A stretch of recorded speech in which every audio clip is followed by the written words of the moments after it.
As a child, we all long for a hero. As a society as a whole, we search for that leader that can be our hero. But as we mature and as we grow, it dawned on us that the hero is inside every one of us. And in the world's social media, we all start at zero. And slowly we search deep within ourselves to find who we are. And we have that moment of truth where we embrace that the hero that we've been searching for has been there all along. It is living deep inside of every one of us. And we start embracing that journey and we become that hero that we search for.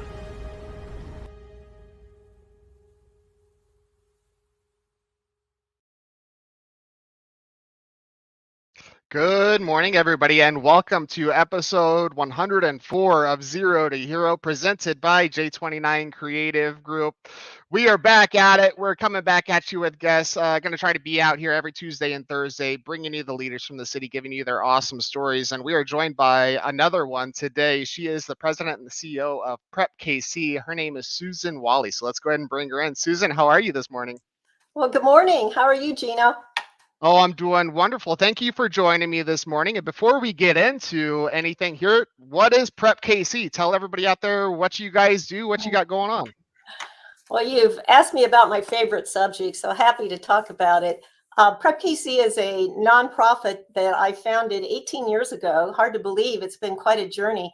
And we focus on working very strategically with 6 urban school districts, contiguous, kind of an urban footprint on both sides of the state line in Kansas City. And our mission, our goal is to help support significantly develop much stronger preparations for what needs to happen during your whole K-12 journey that can significantly change your trajectory after high school.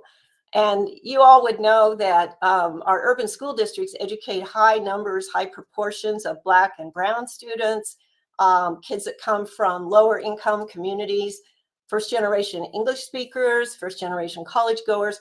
And yet at the same time in that footprint, there is a ton of young talent that if working closely with the educators and the business and industry folks, we can help develop that talent. The sky's the limit for both for those individual kids, but also for our workforce in the Kansas City region. So that's a thumbnail sketch of our goal and how we bring workforce, business and industry, higher ed, K-12 education, and our investors and funders and advocates together and make some amazing things happen for kids every year as they move through their K-12 journey. I love that. And I love that you are not just focusing on higher education, but also the quality jobs. We were obviously talking a little bit before the show, and I shared with you that I didn't go to college, right? That was not for me. It wasn't in the cards for me, and I went a different route. But I will say that I was told my entire schooling career that if I were to not go to college, that I was failing, right? I did not hit the benchmark that was expected of me. I was never going to be successful, right? Which is obviously a lie. So I love to hear that you guys are providing options, right? I think it's one route or the other route. It's not one route or you're a failure. Yeah. Well, I'm so glad you mentioned that, Gino, because I think we hammered the college only message for decades with our kids and our parents. I think parents felt if they somehow didn't get their kids into and through college, they had not succeeded as much. But if you're really looking at where the opportunities lie now for what you do after high school, many of them don't require college degrees. You certainly need to learn what you want to do because many of them do require college degrees. But just this morning, I came from a meeting with a team of folks from the company here in Kansas City, used to be called Honeywell. It's the Kansas City National Security Campus.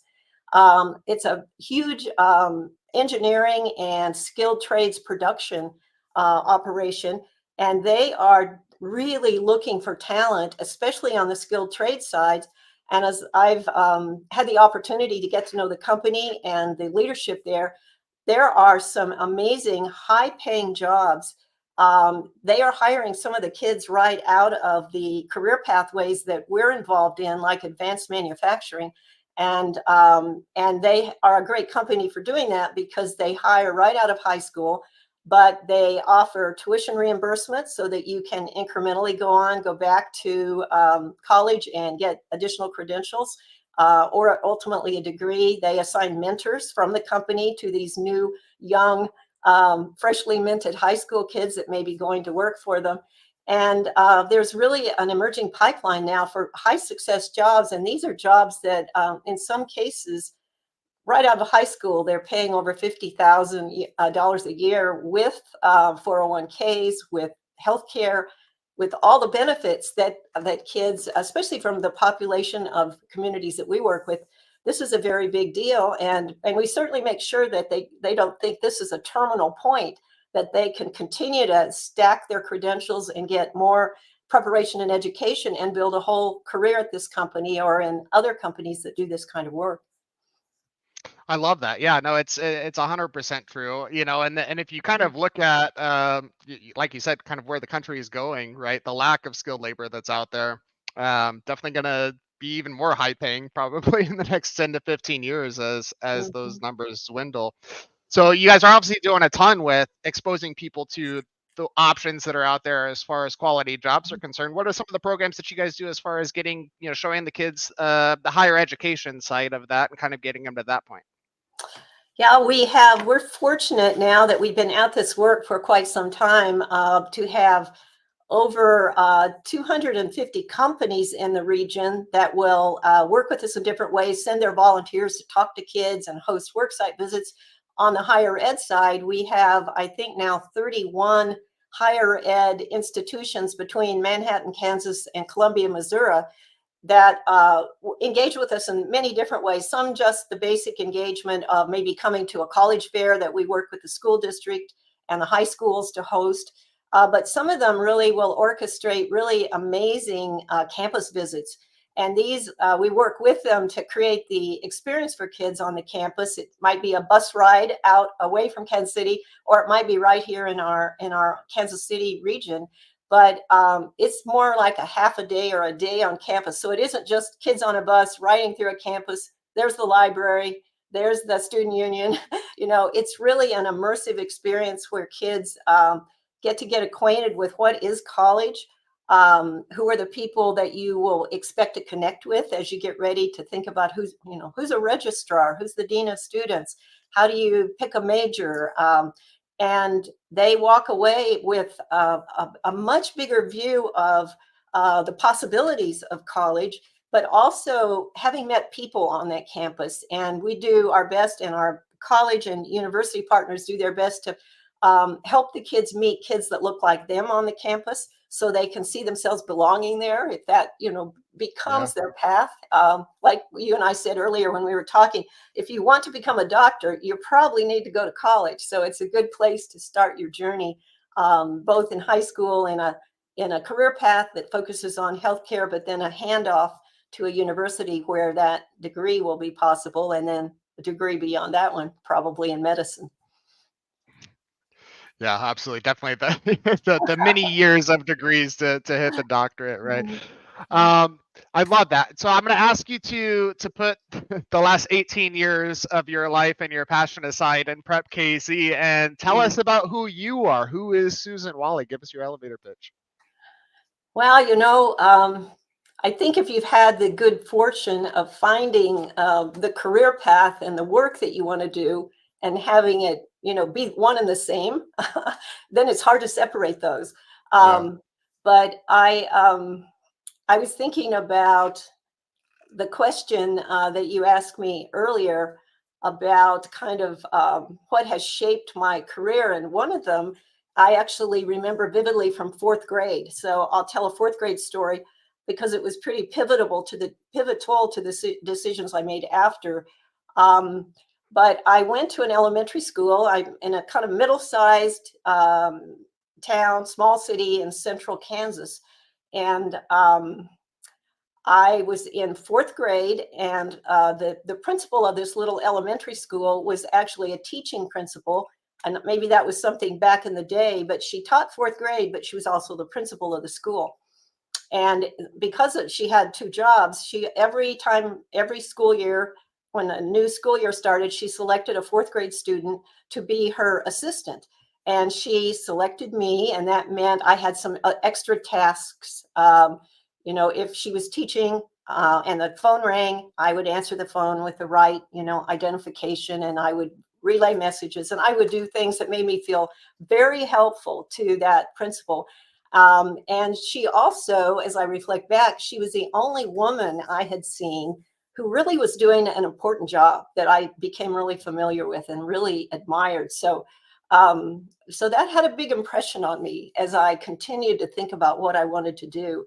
And even now, and this is interesting that you have these little epiphanies as you go through your career, but I realized that having had that experience and kind of figuring out that I wanted to be in education, I wanted to be in educational leadership, that's really what we hope our kids get from all of these experiences that we curate when they get to talk, starting in kindergarten and going right through high school. They get to talk with a lot of professionals from a range of careers in our city, and they get to start to understand what they're interested in, what they might be good at, what they want to explore further. So in some ways, I kind of took that fourth grade experience and turned it into a mission at Prep KC. That's kind of what shaped you as a person. It sounds like as a leader, as a somebody that pushes people forward. That's amazing. So it all kind of stems from that one moment in fourth grade where your teacher says, "Who wants to help?" and you raise your hand and I'll do it, huh? Uh-huh. I Yeah. love that. That's so awesome. That's so awesome. Now, when you started Prep KC 18 years ago, we were at the very beginning kind of what social media is. So obviously, I don't know if you started the page 18 years ago, but when you did start the page, we had 0 likes, 0 follows, 0 posts, right? We had nothing on all of our social media. So tell us a little bit about what that journey has been like from starting from 0 to where you guys are at now with your social media journey. Well, your question really causes me to reflect, because when we launched Prep KC, we kind of cobbled together a website, and that was really kind of the pre-social media work that we did to tell the world who we were and what we did and what was the impact of our work. But as time went on, I think like many probably nonprofits, if not for-profit companies too, Facebook kind of emerged, and we developed a Facebook account and posted from time to time, but then began adding Twitter, now X, and LinkedIn, and I think we even play with Instagram once in a while. But I also would have to say that, and possibly like many nonprofits, we don't probably do the best job we could do telling our story on social media. There's just a real art and a science to it that requires, I think, sometimes the expertise on a team like Prep KC that's doing amazing work, small team, big mission, very nimble, and really good at what they do. But we don't necessarily know how to tell our story on social media as well as we would like to. So I will say that we're still on that journey and working on it. And I feel like I'm telling that to one of our city's experts on social media and marketing. So I say that humbly. Well, we can always help you guys for sure. But no, I think the big thing with it, Susan, is, just post. I think that's people get a little too hung up on trying to make it perfect and trying to have that perfect story. But if we're not telling a story at all, then we're not reaching anyone, right? So it's definitely better to just post it. And I'm the worst one too. I think a lot of people that deal with social media, if you look at their social media, it's awful. There is nothing, but we're often more focused on people's social media that we're working on, right? But yeah, I think that's the big thing, with smaller companies, with nonprofits, with people that maybe you don't have somebody that's dedicated to social media, right? Take a picture and post it. Your fans will get on there and start telling that story for you as well. But I definitely appreciate you sharing that story, and I think you're underselling yourself a little bit, because I have seen some posts that you guys make, and you guys make great posts. They're awesome. Oh, well, thank you. And I just made a mental note. I'm gonna steal a little bit of a tagline from Nike, but I'm gonna just write a note to myself: just post, and Yeah, start just post working it. on Yeah. that. I love it. That should be our motto here at J29. Just post it. We'll figure it out later. Yes, just post it. I love it. I love it. Now, every superhero has a defining moment. What do you Mm. think yours is when it comes to your life and career? Do you think it was that moment in fourth grade, or would you lean somewhere else? Well, I think most people, I don't know, this question I knew was coming, and I started to think about, my fourth grade experience with Miss Reichert, the principal that I remember so vividly, but a series of opportunities or experiences or events that really shaped my opportunity to do this work that I'm doing now. And one of them was in 1990. I had been a very young school principal. My school had done well in a bit of a turnaround, and I was invited onto a fellowship that was privately funded by the Greater Kansas City Community Foundation and several corporate private family foundations. And in that fellowship, I had the opportunity to train other principals and teams of their teachers in just enlarging their repertoire and leading their school toward more successful outcomes for their kids. And I was happily doing that when Ewing Kaufman had someone call me, and that began a series of conversations and interviews that ended by myself being interviewed by Mr. Kaufman, Ewing Kaufman. And I had the amazing opportunity to go to work for him as he was launching some projects in his foundation. At that time, it was an operating foundation, meaning they operated several different programs. And he was very excited about Project Choice, which was his big scholarship project. That he had gone to Westport High School in the Kansas City, Missouri School District, KCPS, and he wanted to offer kids scholarships there. And he basically said, I need somebody who knows more about schools and how they work and how kids matriculate through school and become successful. And so he gave me the opportunity to manage Project Choice, which was just a journey that I really valued so much, because gave me the opportunity to watch how Mr. Kaufman led an organization, whether it was, Marion and then Marion Merrill Dow, or how he led his foundation. But it also gave me the opportunity to really dive into the high school space and think about lower income kids from the heart of our city, and what could we do for them during the high school years, first day of ninth grade to last day of 12th grade, that would help them maximize their opportunities. At that time, their opportunity with Mr. Kaufman, Project Choice, was if they followed just a pretty simple set of rules and stayed, on track, he would pay the full array of post-secondary education that they wanted to do. So it was room, board, Wow. books, fees, travel, everything. And so my job and my team's job was to get as many kids on that path and kids staying on that path so they could really grab that brass ring and have a college scholarship. So Yeah.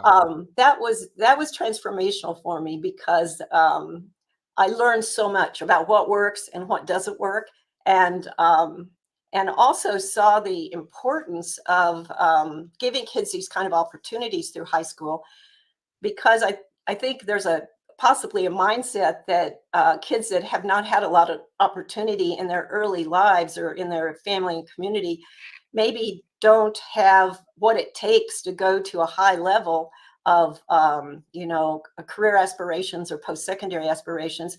And that was absolutely not true. These kids just did so many amazing things through high school, got ready for college, went on to college, and it really taught the foundation a lot about urban education, and lots of lessons learned about how to invest and create outcomes that not only serve kids, but really serve our city, where a lot more of our kids from our core Yeah.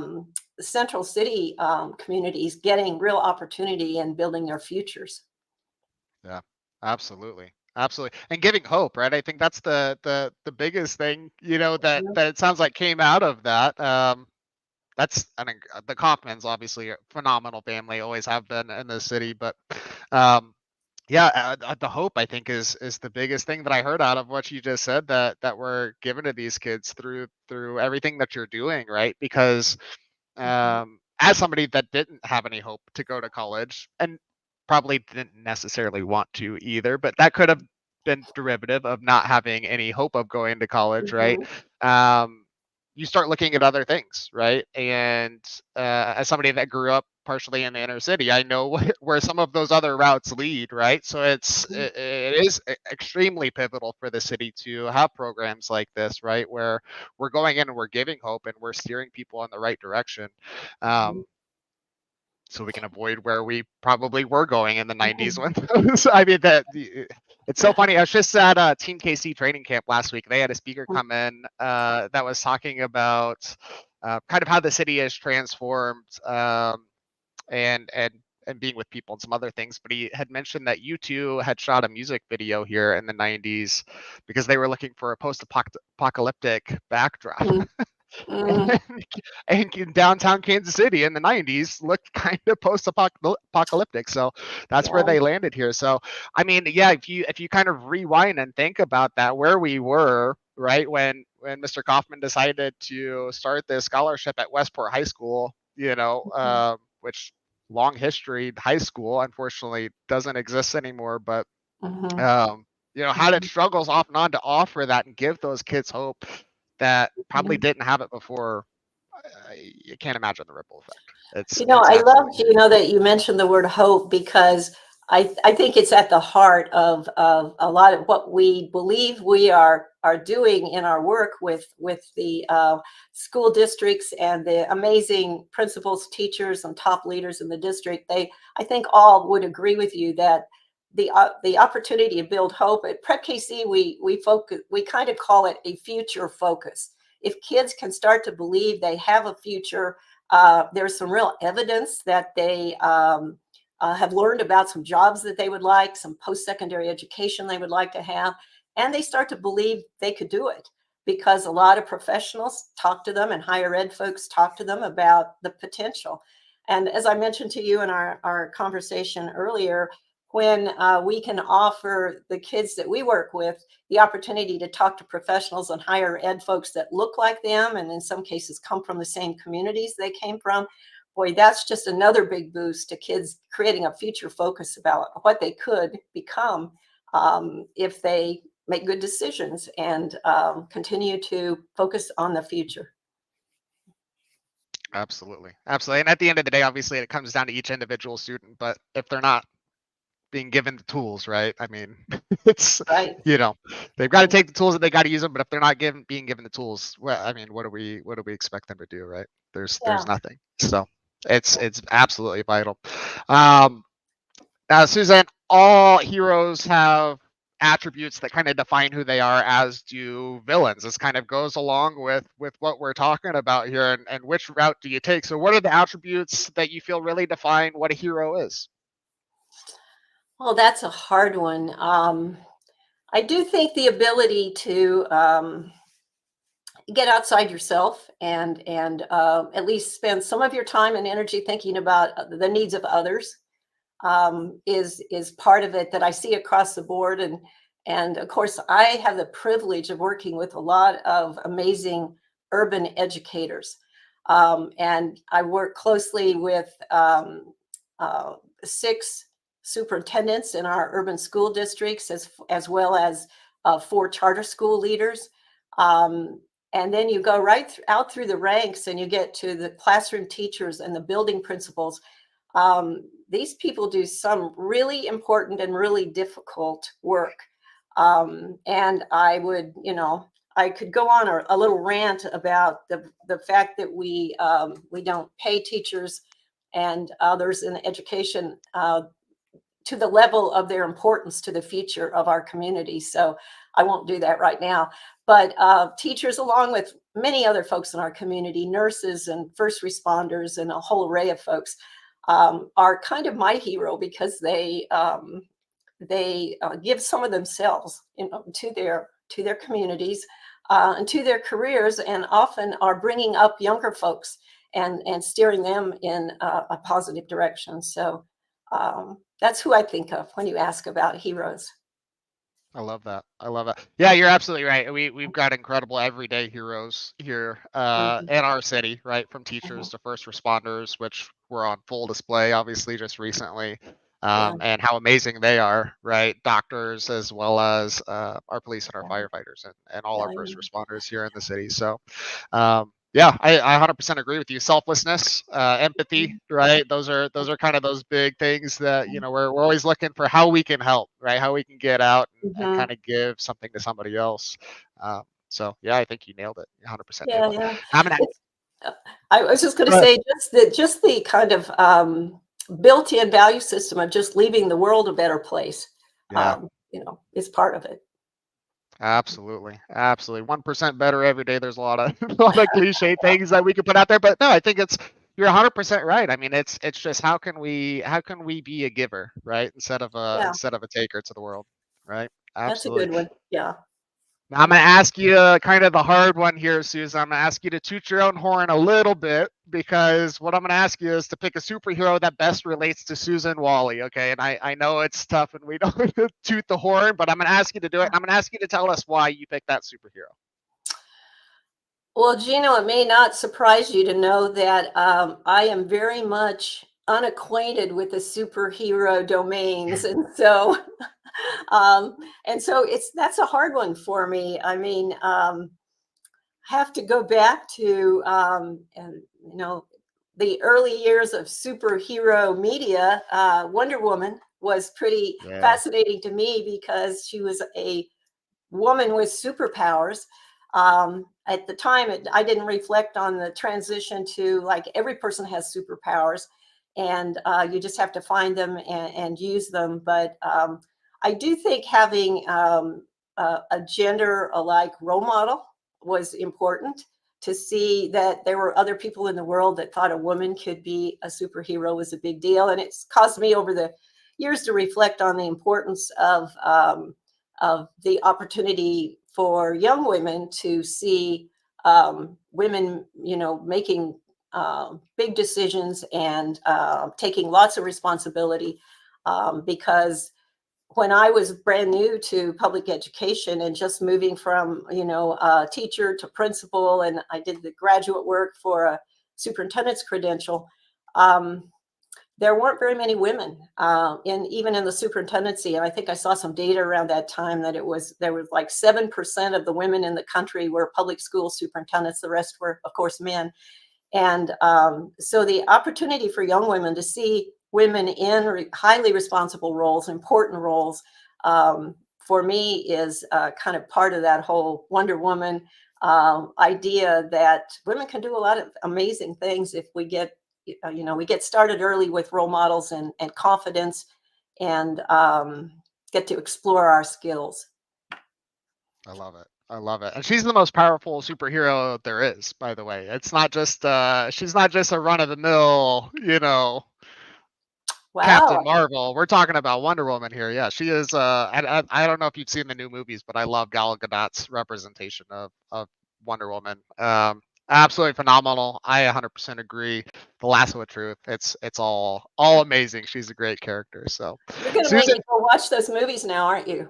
do it. Oh man, yeah, you will not. I'm telling you right now, you won't be disappointed with the Wonder All Woman right. movies for sure. There's a lot of superhero movies that are hit or miss, but the Wonder Mhm. Woman ones, all of them are phenomenal. They're All fantastic. right. Okay. Yeah, Well, now I know what I'll be doing Sunday afternoons for a while. I love it. I love it. Perfect. Well, Susan, thank you so much for coming on the show.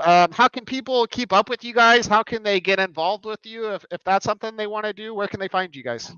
We would love to have people consider just being a volunteer at Prep KC, and that could be as easy as spending 30 to 45 minutes talking to kids about your career. whatever you're doing in the Kansas City region, learning about how you got ready for that career, what you like about your job, how you got your job.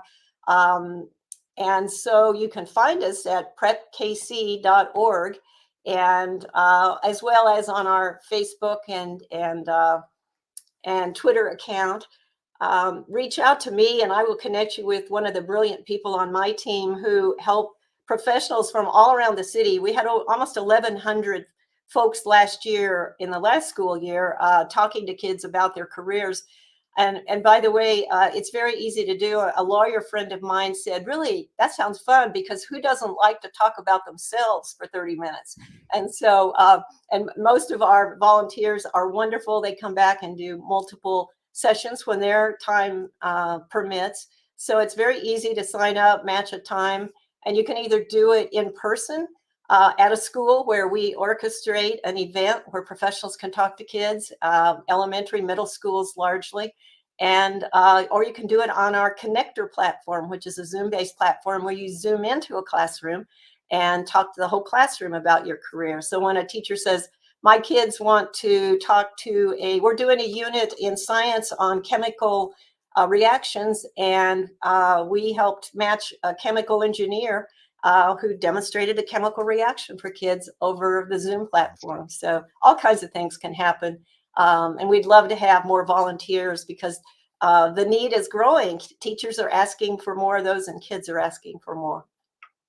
That's awesome. That's awesome. So if you're watching this on LinkedIn, PrepKC and Susan should both be tagged, so you can go ahead and connect with Susan here on LinkedIn or go to the PrepKC page. Otherwise, best option is going to be go to that prepkc.org page, fill out some information, get in touch with Susan. She will put you in touch with the right people in the organization to get you help and how you want to help. Right. So get out there and make it happen, and let's get these kids, give them some hope, right? So we can get them going where they want to be going, right, in life. So Susan, thank you so much for coming on the show. You are absolutely incredible. Oh, Gino, thank you. Well, you're great with the questions. I've been interviewed a lot, and you did a great job. So thank you for the Thank interview. you. Oh, well, thank you very much. Everybody out there, thank you for tuning in, and have a fantastic day. Yeah.